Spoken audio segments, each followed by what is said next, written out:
Welcome, everyone, to a JDCA community conversation on abortion access, IVF, and the 2024 election. My name is Emma Davidson-Tribbs, and I'm a member of JDCA's new Leadership Council and the co-founder and director of the National Women's Defense League. We're coming up on the 2-year anniversary of the Dobbs decision that reversed Roe v. Wade and stripped millions of Americans of their personal decisions about their bodies, their reproductive freedom, and their decisions if and when to start a family. Since Dobbs, the power has been given to extremist Republican-controlled state houses across the country, and the results have been, quite frankly, horrifying. We've heard stories from across the country of women being put through physical and psychological pain due to laws passed since the reversal of Roe v. Wade.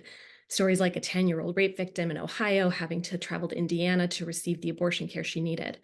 Stories like a woman from Texas nearly dying because she had to wait until her life was in peril before a doctor could legally give her a life-saving abortion. Most recently, we saw the Alabama Supreme Court rule that frozen embryos can be considered children under state law, a decision that could have sweeping implications on family planning for millions of women across the country, especially as Republicans in the House and the Senate refused to pass a bill protecting IVF. As we've seen time after time, these extremist policies endanger the lives of women all around the country and are a direct violation to one of our most sacred Jewish values, Pikuah Nefesh, which directs us to prioritize saving the life of the mother. Like all women, these decisions impact me personally. My husband and I are child-free by choice, and so I deeply understand the need for consistent and affordable access to reliable contraception. Several of my close friends have started their families with the help of fertility treatments, from my friend Henry, who's 2 years old and lives with his single mother in Kentucky, to my 10-year-old goddaughter Isla, whose mother had lupus and a tough time conceiving in South Carolina. These children are a blessing in my life, and I am grateful for the full range of reproductive health options that were available to their parents. I'm also a professional political operative and an advocate, and I've worked on expanding reproductive health care for years, in particular, stopping the movement of fetal personhood. These policies, giving the full rights of a person to fetal tissue, could have far-reaching consequences for Americans, as we've already seen in the Alabama IVF case. But these laws could go further, banning contraception and a host of other essential healthcare options. This has been a decades-long strategy, and we are just beginning to see the real-life implications of these extreme policies. While this might be a scary time, fortunately, we have elected Democrats and abortion access advocates fighting to protect our rights. Today, we're joined by 3 experts in this topic to discuss how we can best communicate on this issue, take action, and protect our rights. Senator Tammy Baldwin was first elected to the U.S. Senate in 2012, making history as Wisconsin's first woman to serve in the U.S. Senate and the first openly gay member elected to the U.S. Senate. While in the Senate, she's been leading voice for restoring reproductive rights, leading 48 of her colleagues in the Senate to introduce the Women's Health Protection Act, legislation to restore the right to an abortion.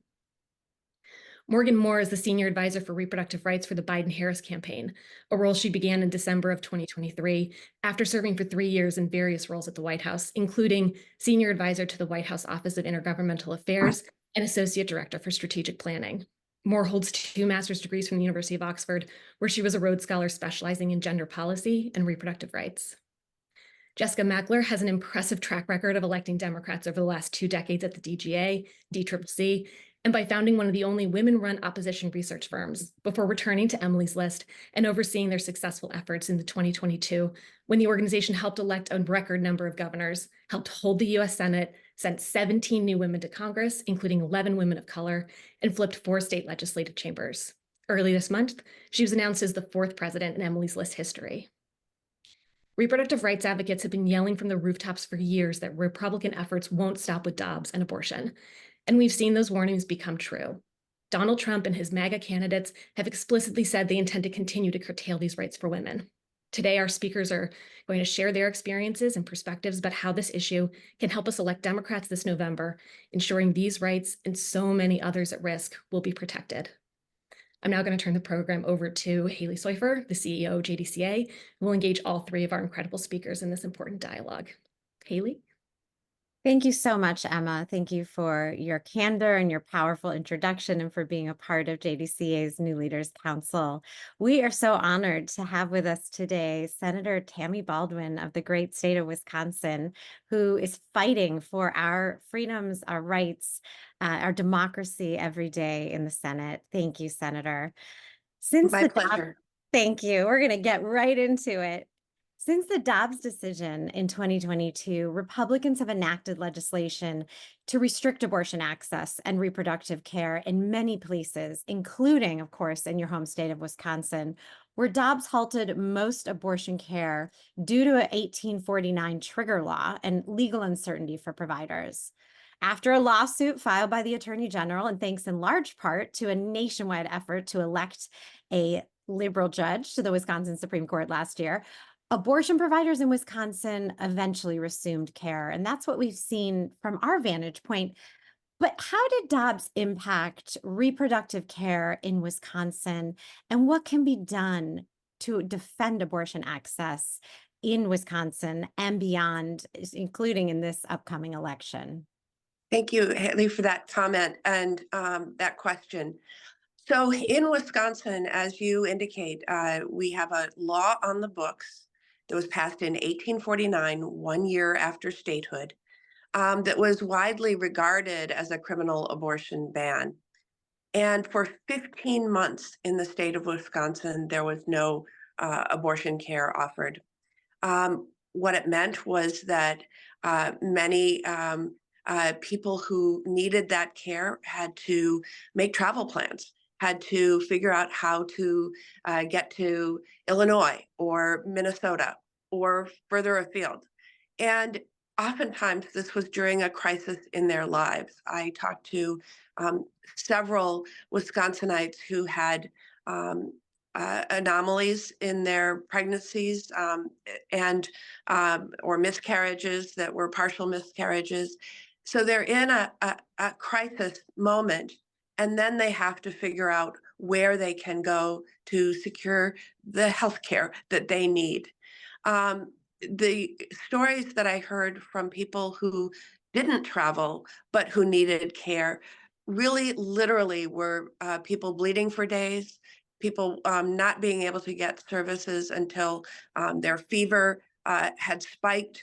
It was horrific to hear what this all meant, the Dobbs decision and then Wisconsin's law meant for women in healthcare in Wisconsin. As you mentioned, there's a lawsuit that is making its way up to the Supreme Court, but after a trial court judge said that that 1849 law was not meant to apply to abortion, but was instead a feticide law, care resumed in 3 counties in Wisconsin.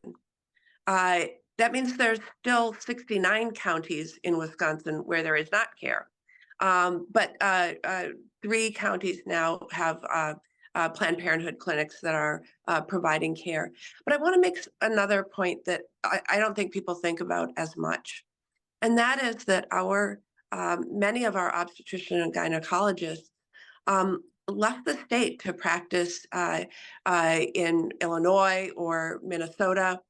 And what that means is we already had a dearth of care in terms of obstetrics and gynecology, but now it's even harder to access the care for women in Wisconsin. And so it has huge ramifications. It has ramifications for people going through medical school and needing to get full training to be certified in obstetrics and gynecology. It has enormous ramifications to this day in our state. Thank you so much.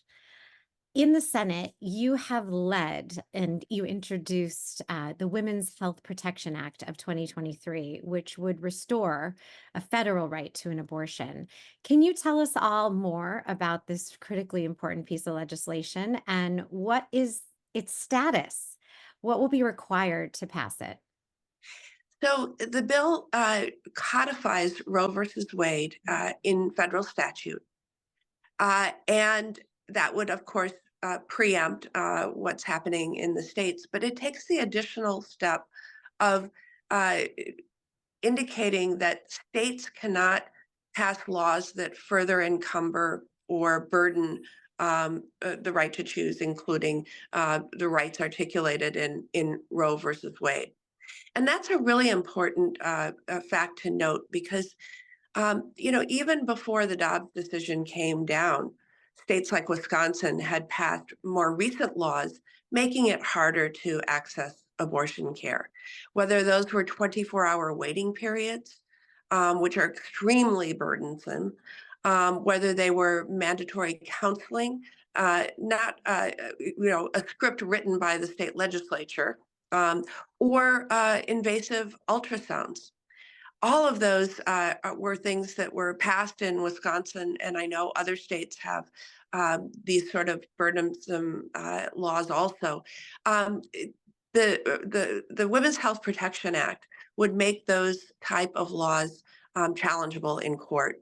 And if they are only meant to burden and encumber the right to access full health care, including abortion care, they would be struck down.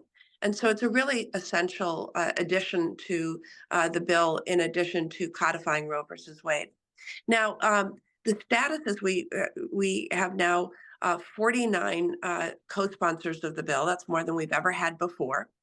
And I believe that if it were held for a vote today, that we'd get additional support, folks that aren't necessarily signed on to the bill. And that I believe the Senate actually has a pro-choice majority. That said, we need 60 votes to pass bills in the United States Senate, and we are nowhere close to having 60, which in my mind means that we have to have a strategy that contemplates a reform to the filibuster rule. And I don't want to get too much in the procedural weeds, but I do think that there is a path as long as we have a pro-choice majority in the United States Senate. And that means that, like so many other issues, abortion care, access to abortion is on the ballot this November. Well, I'd like to explore that a bit further. We know that for Jewish voters, this was a critically important issue in the last election, among the top two, along with the future of our democracy. I was just in Arizona, a critically important state in this election, similar to Wisconsin, a very divided state. And there too, they're fighting to get abortion on the ballot, because we've seen when it's on the ballot, people show up to defend abortion access and care. What role do you think abortion will play in this upcoming election? Yeah, I would say I agree with your reflection about when we've seen referenda on the ballot. We have seen that uh, we have a significant pro-choice majority in the United States, and even in states where people were surprised by how strong the results of the referenda were. In Wisconsin, we don't have the ability to put a referendum on the ballot. We had instead, as you noted, a Supreme Court race last year, last spring, and that sort of served as a proxy. And it was the motivating factor. Is basically, if you want your rights and freedoms back, you vote for Janet Protasewicz. If you're fine with the status quo, vote for the other guy. But that was truly a reflection of regaining rights and freedoms that we have lost in Wisconsin and other states across the country. But we cannot let the energy around this issue dissipate as we head towards November of this year. We saw the Alabama case relating to IVF access. We saw other states act since the Dobbs decision with state bans. And we know that in many races, including my own, that there will be Republicans running on the agenda of passing a national ban. A national ban would preempt all the state laws and even the results of those referenda in states where we fought so hard to prevail.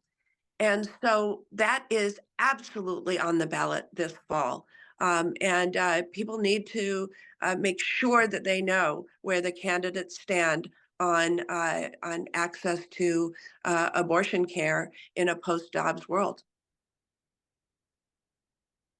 I think it's important to remind everyone on this call that we all have a role to play in this fight, and we all have the agency to make a difference. And as we've seen, as we've just discussed, the most impactful decisions regarding this issue have been made at the polls, at the ballot box. So how can we all play a role in defending reproductive rights? What more can we do to ensure that we can defend those rights come November? Yeah, so this is where uh, we remind ourselves that democracy is not a spectator sport. And especially organizing around this issue, the clear communication of where the candidates stand. Now, in most states, including my own in Wisconsin, we're going to have candidates on the ballot from state legislature, state assembly, state senate, um, people running for Congress. Obviously, we'll have a U.S. Senate race as well as the president's race. And I think we need to have side-by-side comparisons for all of those so that voters will be absolutely informed as they head to the polls. And I hope that organizations that support restoration of access to abortion care throughout this country will do scorecards, will do forums and that sort of opportunities. Because as I said, democracy is not a spectator sport and we must all be involved. I think about how long the folks on the other side of this issue labored to try to reverse Roe versus Wade. They filed suits in state courts. They filed suits in federal court. They tried to take over legislatures to influence policy at the state level. It took them 49 years and 3 Supreme Court justices under the previous president. We cannot afford for it to be that long before we restore these rights. And so we have our work cut out for us. Thank you so much, Senator Baldwin. We are so grateful for your leadership and your work in the Senate, fighting each day to defend reproductive rights. We stand with you and we're grateful. So thank you for joining us today. Appreciate Thank it. you. Thank you. I would now like to welcome Senior Advisor for Reproductive Rights for the Biden campaign, Morgan Mohr. Thanks so much for joining us, Morgan.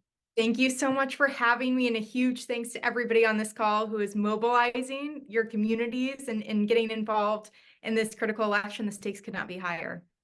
Thank you. President Biden has been a champion for reproductive freedoms and steadfast in his support of reproductive rights and access to essential family planning services, including IVF. As we know, the Republican-led House, however, has blocked any effort to ensure our reproductive rights and refused to safeguard women's ability to make their own choices.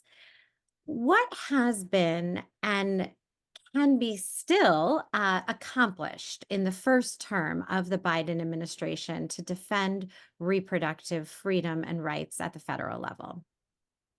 Great. Yeah, thank you so much for the excellent question, Haley. And just to start, on the day that the Supreme Court overturned Roe v. Wade, the president was really clear.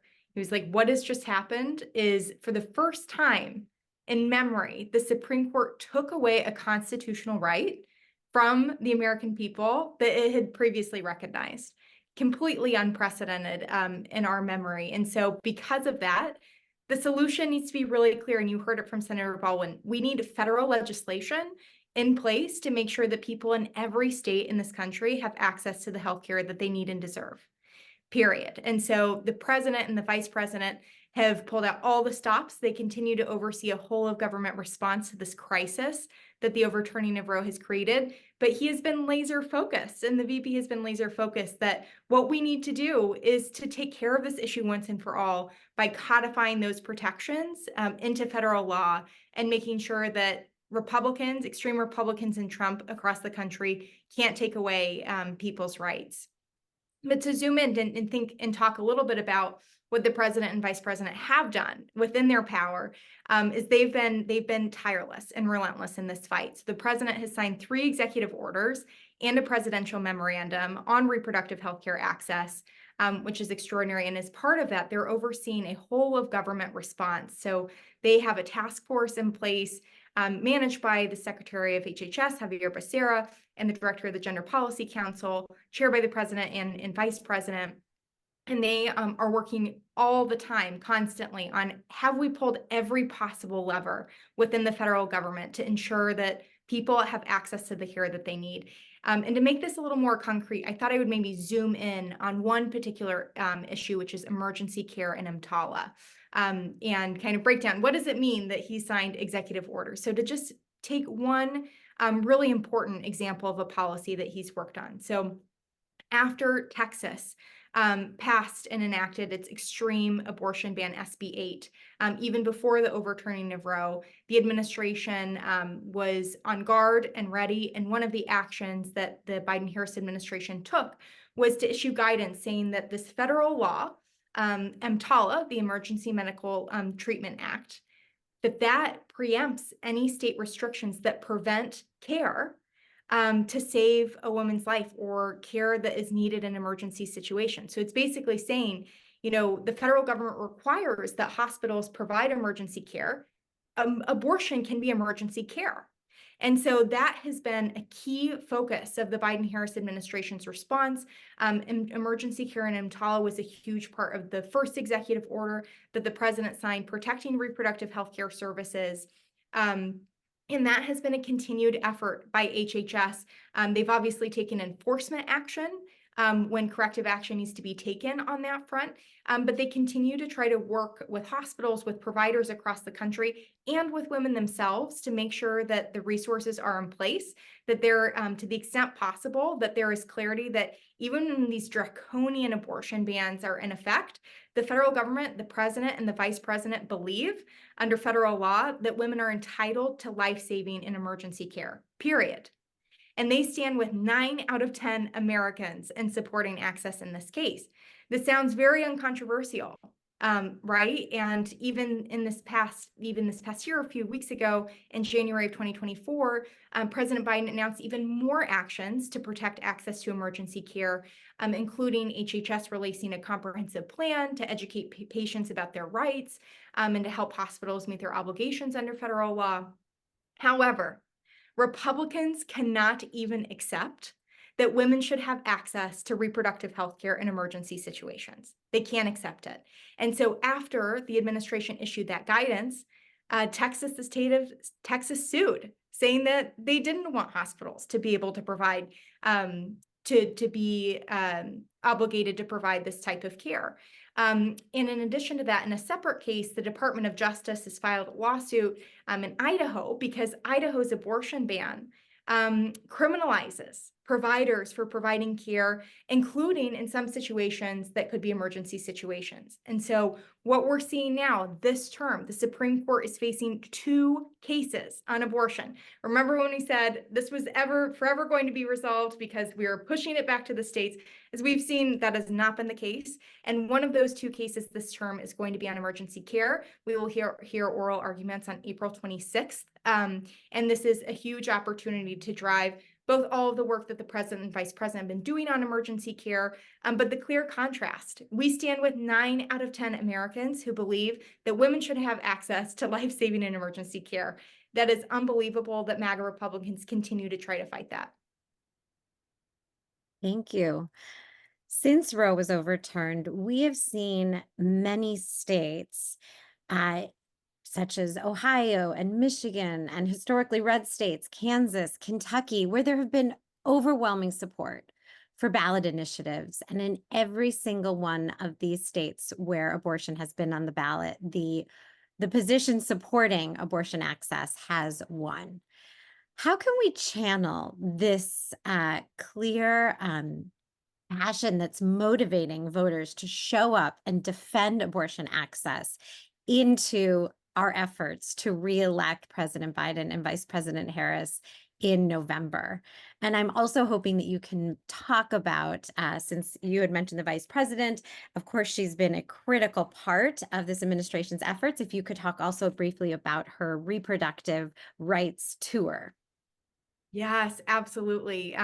So first of all, the president loves to quote the Supreme Court justices and something that they wrote in their opinion, which was that women are not without electoral or political power. And he loves to repeat that exactly to the point of this question, which is women have showed us time and time again, and men too, by the way, in every state, in red states and blue states, and all 7 states where abortion has been on the ballot since the overturning of Roe, voters have turned out to defend reproductive freedom. And that we have seen not just in these ballot measure campaigns, which, by the way, we've seen 57% of Michiganders vote in favor of the reproductive freedom ballot measure. We also saw that 57% in Ohio as well. The same level of support. But we've seen that also in other elections as well. So for instance, we had the senator speaking to the Wisconsin State Supreme Court election last April, where abortion was the top issue and led to a resounding victory for the judge there. And importantly, too, last fall, we saw in Virginia where Governor Youngkin said that Republicans were going to lead the way and lead their messaging on a 15-week abortion ban, calling it a limit and a reasonable compromise. And they got absolutely obliterated because in Virginia and all of these constituencies, folks are really clear. They do not want the government making these decisions. And so as we're thinking about abortion as on top of the political landscape that we're facing now, and this election in the 7 months, there are 2 things that are really different from any other presidential election in history. The first is we have more than 20 state abortion bans in effect. We've not run a presidential election where there's the legal uncertainty and the threat in Wisconsin, as Senator Baldwin was mentioning, or we have, a 15-week abortion ban with an even more extreme abortion ban on the line in Arizona, or, bans in North Carolina. And so that's going to impact, A, how voters are seeing this issue and being mobilized by this issue, but B, how we talk about it and how we make this really concrete in different states. So that's the first difference. The second is, 9 or more states this term could see reproductive freedom ballot measures, which is a record number. And obviously, because of the incredible success that we've seen these measures across the country. And a lot of those states are really critical to our path to victory in defeating Donald Trump, including Nevada and in Arizona. But also some of these measures will be critical in winning back and making sure that we have the democratic trifecta that we need to protect reproductive rights at the federal level and across all 50 states. So that includes potential measures in Montana, where the state Supreme Court just yesterday, cleared the way for that measure to move forward, and in New York, where an equal rights amendment with explicit abortion protections can be really critical in some House districts as well. So we're paying really close attention to that, coordinating with those campaigns really closely. But to bring it back home to the folks on this call, we need you. We need all of us to translate, the incredible popularity and the incredible resonance of this issue into real action. And so give you 3 examples of things that you can do to get involved. Number 1 is organize and mobilize. All of you are extraordinary leaders. You are clearly engaged, which is why you are on this call today on a Wednesday. It's time to activate your networks. It's time to activate your family, your friends. Make sure that they're signed up to volunteer. It's time to bring everybody in. It's time to get on board. It's March and we're going to blink, and then it's going to be the fall. So activate your networks. Make sure that everybody in your community is signed up, is engaged, ready to hit the doors and the phones. Number 2, if you're able, provide the resources. This campaign in this election is going to be really close, as the president and the vice president say. Every dollar counts, and all of our efforts to raise abortion and to remind voters where Donald Trump stands on this issue is going to be critical to our ability to win. So thank you for your support there. And third is message.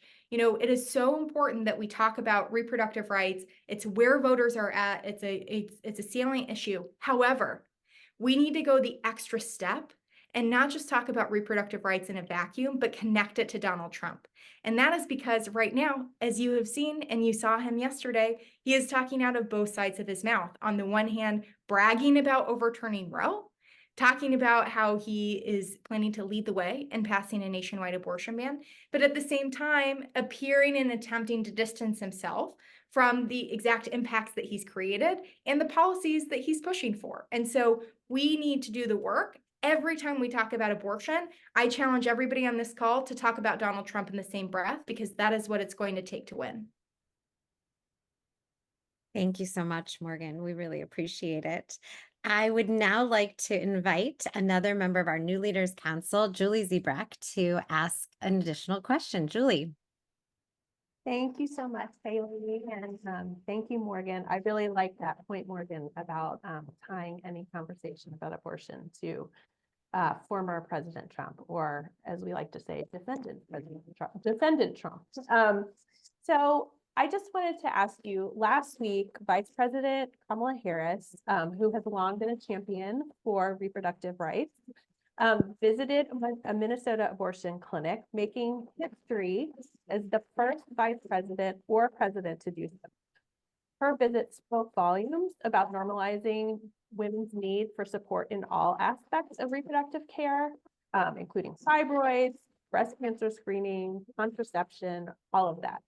One thing I noticed is that while she was at the abortion clinic, she noted that the majority of women who receive abortions are mothers. I certainly had not realized that. And I think it's a really important point to get out there to folks who are, processing the importance of maintaining reproductive care and feeling sort of on the fence on how they feel about abortion. So I'm wondering, how can Democrats use that data point to persuade men, women, inconsistent voters, independent voters, and Haley voters, how to vote for the Biden-Harris ticket and Democrats down? Thank you so much for that question in that frame, Julie. And it gives me an opportunity to talk to the vice president's incredible leadership. Thank you, which I failed to address in my last answer. But just to start there, I mean, the vice president has been extraordinary. And I'm sure everyone has seen her speak on this. If you haven't, if you need to fill up your cup for a moment, if you are feeling like you need a little bit more energy to get through the day and the work that you need to do, listen to her talk about this issue. And she channels the absolute rage that I know that all of us have felt or continue to feel consistently since the overturning of Roe. And she has really been doing the work. Last week, as Julie mentioned, it was historic. The first time a sitting vice president has visited a clinic where abortion care is being performed. Her point about, really, this is an issue that impacts mothers, it impacts families. Women need abortions to grow families and to preserve their fertility and their lives and their health. But just to speak briefly to a bit to the vice president's leadership, that's just one example of the incredible work that she's been doing over the course of the entire term so far. She has held more than 75 engagements on reproductive rights, which with a schedule like the VP, including her obligations to do foreign travel, is truly extraordinary and such a priority. Last fall, she did a Fight for Our Freedoms reproductive tour, which focused on college campuses, where she spoke to 15,000 students on this issue. And in the wake of Dobbs, I worked with her to convene a lot of state leaders when I was on the official side, state leaders and officials on ways to fight back and protect access. And through that work, she convened more than 200 legislators from 30 plus states over dozens of convenings, really to chart the way forward. And so when you hear her talk about this issue, this is a battle-tested message that she has brought to a lot of different conversations and communities. And that is because it resonates. And to the point about speaking to women and the Nikki Haley voters, 80% of female voters between the ages of 18 and 49 disapprove of the overturning of Roe. 80%. And on top of that, 85% of independent women say that abortion is going to be one of their most important issues this election. And 75% of independent women say abortion should be legal in all or most cases. Those are extraordinary numbers. I would challenge any of us to find another issue where we exceed that level of agreement and alignment. And not only in reproductive health care, but the vice president has really broadened this and talked about reproductive health care to the point about fibroids as part of a broader issue and a broader agenda on women's health. So for instance, she has done historic leadership on maternal health and Black maternal health. She convened the first ever cabinet meeting dedicated to that issue, did a day of action which oversaw 50 different policy actions from across agencies in the federal government. And of course, on Monday, she and the First Lady and the President were part of an incredible historic signing of an executive order dedicated to women's health research. And as part of the State of the Union, the President announced an investment of $12 billion, calling on Congress to make that investment in new funding for women's health research to really tackle head on these disparities that we face. And so all of these are really, really critical and substantively critical in what our principals are so passionate about. But also when we think about, to your point, Julie, this Nikki Haley voter question, it's really important. And so as many of you have seen in the headlines, a lot of Nikki Haley supporters are providing resources to our campaign. They're getting on board. Some of these exit polls are showing, for example, in Ohio, that nearly half of Haley voters said that they would back President Biden. And Nikki Haley took 20% of the GOP vote in Arizona, for example. So this is really important. This is live. This is a critical issue for so many different target demographics that we are working with.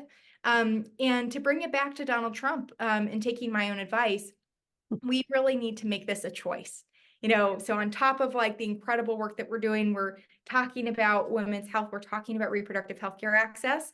We need to tie Donald Trump to the impacts of the overturning of Roe that we're seeing across the country, women's lives being pushed, women being pushed to the brink of death, lives are on the line, to Trump's statement saying women should be punished for having an abortion, and to his future plans to ban abortion, including published plans by his allies to ban abortion via executive action without the help of Congress or the courts. And secondly, we need to show really clear contrast between Trump and MAGA Republicans' vision, which is banning abortion, but also attacking IVF, contraception, the right to travel, emergency care, and contrasting that with the president and vice president's vision, which is passing federal legislation to protect access in all 50 states and getting politicians out of these decisions. And then finally, and this is my last line, we need to do the work. A national abortion ban is on the ballot in all 50 states this election, in all 50 states. No one is safe. Michiganders codified that right, and that progress could be wiped away by a Trump presidency on day one. And so we have work to do. We're so grateful to be in partnership with you. I'm very honored to be speaking with you all today, and hopefully this is not the last time, and let's get to work. Thank you so much, Morgan. We are so grateful for the work you're doing to reelect President Biden and Vice President Harris, and we are with you all the way. I want to respond to two things you said, because you said you challenge us to find higher numbers. I will meet that challenge, because in the Jewish community, the numbers are even higher. 88% of Jewish voters, men and women, and this transcends the partisan divides in our community, support abortion access in all or some cases. So believe abortion should be legal. The numbers are extremely high, among the highest of any religious group in the Jewish community. All the more reason that we are strongly and staunchly supportive of Democrats and President Biden. And clearly, responding to since you went there with Trump, he just can't handle the fact that we don't support him, as he mentioned this week. And he is, in addition to just spewing hate, he's accused us of hating our religion, and a few years ago called us all disloyal. Well, the reality is we're loyal to our values. And defending our democracy and defending our reproductive freedom are key among those core values. And that's all the more reason that we are so solidly with you in this election. So thank you for the work that you're doing. Thanks to President Biden and Vice President Harris for their leadership. It's now my pleasure to introduce Jessica Mackler, who is recently selected as president of the Women's Electoral Powerhouse, Emily's List. Welcome, Morgan. Welcome, Jessica. Thank you so much. It is really great to be here. I'm just a couple days into week 2 as the official 4th president of Emily's List. So it's great to be here today. Well, mazel tov on the new position. And I know you've been with Emily's List for a long time, and we're so grateful to have you in this really important role at this critically important time as we are, I believe, 229 days before November 5th, before the election. But who's counting? In the 2022 midterms, Democrats overpowered a projected red wave, which never panned out, largely because voters turned out to defend abortion access and reproductive rights. How, if at all, has the political climate changed since that election? And how can we maintain the same momentum around this issue to ensure that we reelect President Biden, Vice President Harris, and Democrats up and down the ballot in 24? Thank you so much. I mean, that is the question, I think, of the moment. And you know, when you talk about what has changed since 2022, I really think back to actually when I joined the staff of Emily's List again. I actually started my career at Emily's List, but that's a story for another day. But I came back to the organization in 2021 before the decision around the Texas law had been made, and certainly long before the Dobbs decision. But at that point in the election cycle, we saw two things as being true. We saw a accepted as fate red wave that was coming for Democrats. There was, you couldn't find anybody who believed that Democrats were going to have even a decent election cycle, much less the success that we had. But at Emily's List, we also believed, even at that time, that the pending decisions on abortion rights had the power to change the fate of Democrats, that we believed that these two things were linked, that women and voters overall would not respond well to being stripped of fundamental freedoms, and that outrage could channel electoral action.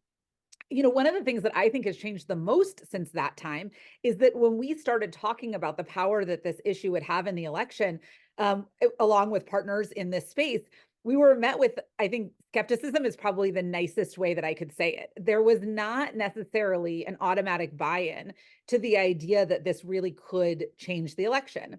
And I understand why, because even in the data we had at that time, voters overwhelmingly were pro-choice. They said that, but they didn't necessarily connect what was happening in Texas, for instance, to what was happening in their own lives. We saw somewhat of a believability and credibility gap. And so that's something that Emily's List, in conjunction with partners in the reproductive justice space, really dug into deeply. We engaged in a number of different research projects to examine how take the issue of abortion rights and freedom and make it an issue that voters are going to vote on, and change the dynamics of this election. And little by little, both through data and research that we were able to find, and then as we started to see that being actually translated into electoral wins, we really saw the dynamics changing. And so when I look at, for example, the election we just had in Virginia at the end of last year, I think what we saw was that real shift where everybody was bought in from day one on the idea that this issue was going to be the driving factor in that election. And that if we as Democrats were really clear, as we've talked about today, about the choice and the stakes that were in front of that election, that we could be successful, even in the, even when faced with, as was mentioned earlier, Glenn Youngkin's belief that he had found some sort of secret sauce and could rebrand their way out of this political, that what they see as a political challenge. But we knew that if we stuck with the messaging that had been tested and had worked so well for us in all of those elections since Dobbs, that we could be successful again. In looking forward to 2024, I really think that we have to be true to that formula when we think about how do we continue this momentum. This was talked about earlier by Morgan and others, that we have to continue to make this choice really clear. And that is true when it comes to Donald Trump, certainly, and making sure that we're not just making the contrast between the Biden-Harris ticket and Donald Trump, but using his words, using the video of him claiming credit for overturning Roe. But that's true down the ballot as well. And so that is a role that Emily's List has played in the election in 2022. We drove this message in the Nevada Senate race. We drove it in 2023 in the Virginia elections. But we're also planning to work as a coalition, and we're so excited to get to partner with you and with the Biden-Harris campaign and all of our other campaigns to do that work. The one other thing that I'll say, because I think it's an important point and somewhat unique to Emily's List, is that I think this moment also shows us that it matters who is at the table in these conversations. It matters who holds these seats. And so that having the leadership, as we saw in the debate around IVF, the leadership of someone like Senator Tammy Duckworth, who has a very personal experience with this issue, who understands it in a deep way, is really critical. And so the importance of women's leadership, of diverse women's leadership, when we talk about issues of Black maternal health or IVF or any of the other like broad sets of issues that fall under reproductive freedom, is really critically important. And so for us, we're really excited about the amazing set of candidates that we're backing at all levels of the ballot to meet the shared goals that we all have of reelecting the Biden-Harris ticket, holding the Senate, taking back the House, and then also just a plug for state leadership, because that's where a lot of these fights are happening. And so being able to secure trifectas like we have in Michigan that allow us to enshrine abortion rights are going to be really critical as well. So that is a lot, but just to summarize, in terms of where we've come from, a lot has shifted in terms of now we all understand that this can work and it can be very powerful for us. We just have to keep doing that work. I often say it's powerful, but it's not necessarily organic. And so we need to keep putting that choice in front of people. But that if we do that, we have the opportunity to secure wins up and down the ballot. And we're really excited and committing to do that work with all of you. Thank you so much. And we are with you. As we have discussed, and it's so important that we continue to emphasize the importance of the younger and Gen Z voters, as they have played a critical role in past elections. They will continue to play a critical role, including in this election. There are 8 million newly eligible voters who have turned or will turn 18 between the 2022 midterms and November 5th, our election this year. Where do these younger voters, particularly 18 to 29-year-olds, stand on reproductive freedoms? And does this transcend whatever partisan and demographic divides exist within this key segment of the electorate? And what more can we do to mobilize these younger voters in advance of November? Yes, absolutely. Young voters, particularly young women, have the opportunity to be difference makers in this election. We've already heard the stats on broad support for abortion rights. So I think it's important whenever we talk about this to also note that it's in the framework of this is an issue that has such wide, broad, deep support. But it is also true that that when we look at, in particular cohorts, young voters are a cohort that we can really make a difference with this. And I think that it is because this is an issue that connects leaders to those voters in a way that demonstrates that we understand their lives, and we are demonstrating a path for government to make a difference in their lives. It is a really big shift for young people to have had this freedom and these rights stripped away. And I think that they understand very intuitively, we have actually seen that in our research, that they understand intuitively that if they can take this right away, that they will take many other rights away as well. And so they understand how much is at stake here. Just to put some, you asked about kind of the specifics of where they stand on this. So to put some numbers around it, 2/3 of Gen Z voters have said that abortion was more important to their vote this year than ever before. Among Gen Z women, that number is 69%. We've seen this play out in practice. In Michigan last year, when abortion was on the ballot, we saw young voters that was 18 to 39, so a slightly larger subset, but still young voters turning out at double digits above the national average. And so what I have really come to appreciate, having been working in how do we leverage this moment and drive electoral wins so that we can actually take back our rights, is really seeing how powerful it is in engaging all sorts of people in this fight, and engaging some new voters maybe for the first time in how important it is that we elect reproductive freedom champions. And from the perspective of Emily's list, also that it is important to elect women, and that may be something that for young voters feels a little bit that they see a lot of women leaders around them, and that it may be, even though we haven't had a women president, that it's kind of fated to happen at some point. And so that there may not have been an urgency up until this point around women's leadership, but I do believe that this issue brings new urgency to that, but also brings new urgency to the task at hand in this immediate moment of winning these elections. And so I do think that this is an issue that will allow us to transcend some of the other divides that may exist for voters, because if we do the work of talking to these voters about what is at stake, we've already seen that they will show up for us.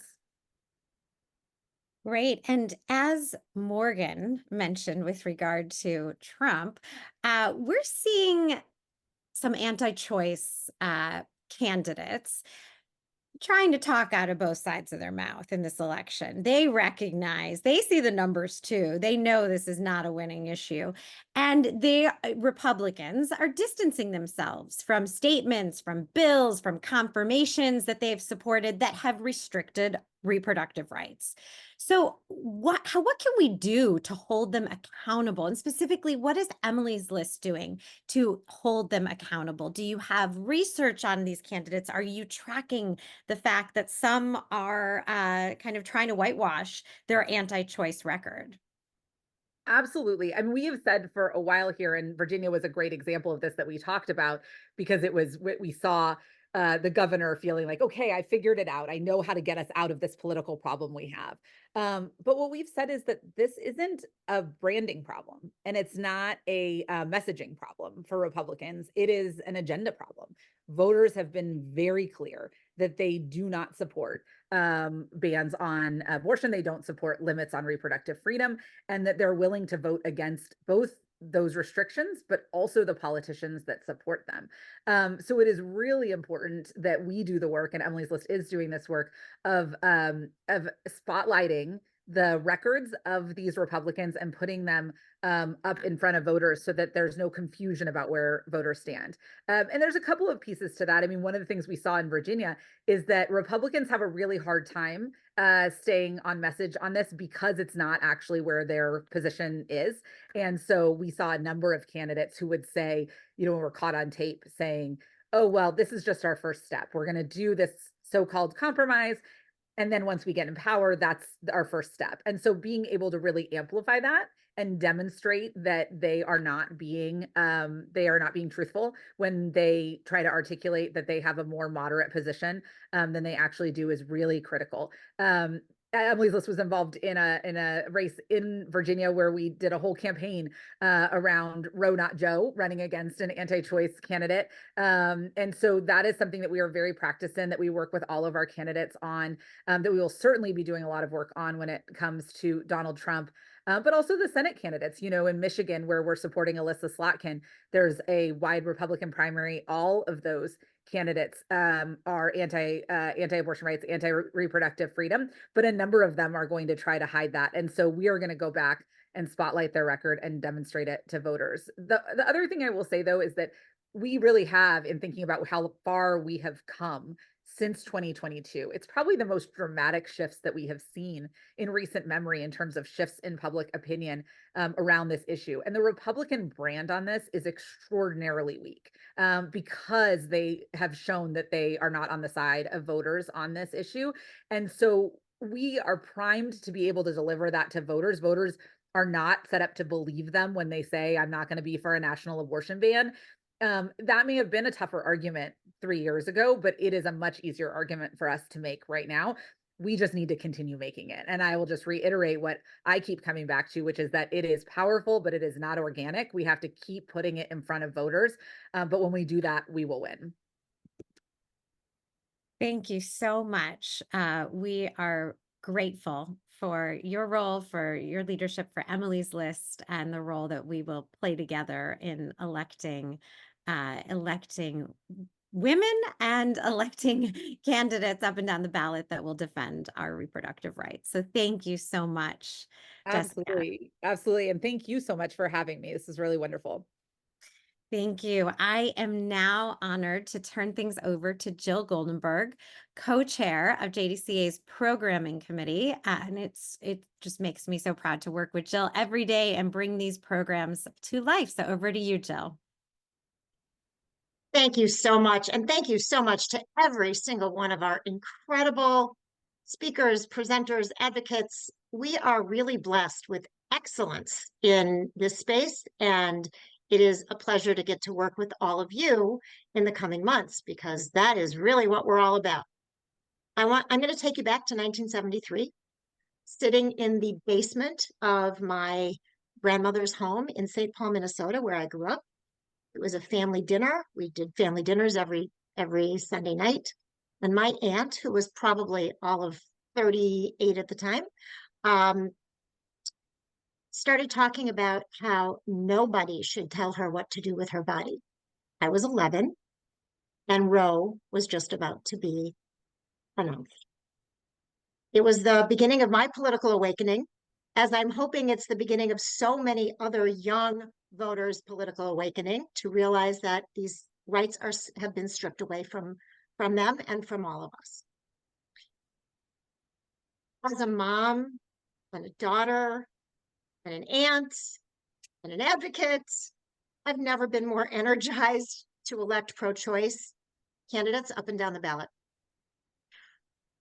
I love Morgan's comment about challenging us to include Trump whenever we talk about this. And so here's an option for all of you.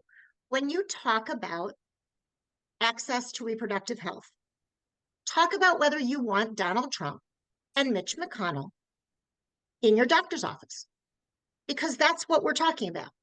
Do you want to give them the power to take away your freedom, or do you want the actual power to make change and elect President Biden and Vice President Harris again, and Democrats up and down the ballot who are going to protect these freedoms? If you're hesitating about getting involved, don't. We need you. And I hope today really reminded you of this most critical issue as we face the ballot in November. And actually, I'm going to start suggesting that we start talking about October, because many of us vote by mail. And so this is, Haley, I'm sorry to say, it's not 200 and some odd days. It's sooner than that. And so in October, when you are looking at your ballot, in November, when you are looking at your ballot, make sure that you are talking about these issues to your networks, just as Morgan suggested. JDCA, though, is one of the best ways to get involved even further. For many Jewish women, Democratic women, independent women, and frankly, many Republican women, and all of those who love us, abortion and access to IVF and reproductive health is their number one issue. Some of you may have seen yesterday that in Arizona, State Senator Eva Birch talked on the floor about the need to have a second abortion because the very wanted pregnancy she was carrying was once again not viable. As her voice cracked and as she talked so incredibly movingly about the direct impact that state legislatures and federal and that Congress and these courts are having on all of us, we know that we have to do something. Do not sit on the sidelines. Do not wake up on November 6th wondering what more you could have done. Get involved. So what can you do? First and foremost, right now, links are going to appear, if they haven't already, in the chat. First and foremost, take action to protect IVF treatment. You can urge your members of Congress to support and pass the Women's Health Protection Act. And that is also an opportunity for you to take action to support abortion medication. We are so lucky that we have the opportunity to use our voices, use our fingers, use our phones, our texts, our ability to actually make change. Do not sit on the sidelines. Get involved. We hope you'll join us for the continuation of our series on critical issues as we continue to ramp up toward the election. Our next opportunity will be on Wednesday, April 10th from 12 to 1 as we discuss immigration policy and the 2024 election. We will be joined by Senator Chris Murphy of Connecticut and Lene Erickson, Third Way's Senior Vice President for Social Policy, Education, and Politics. As we continue to focus on re-electing President Biden and other Democrats in the House and Senate, we always continue to pray for the safe return of our hostages still held by Hamas and an end to the conflict that has claimed so many lives. Thank you all for joining us today, and we hope to see you again soon.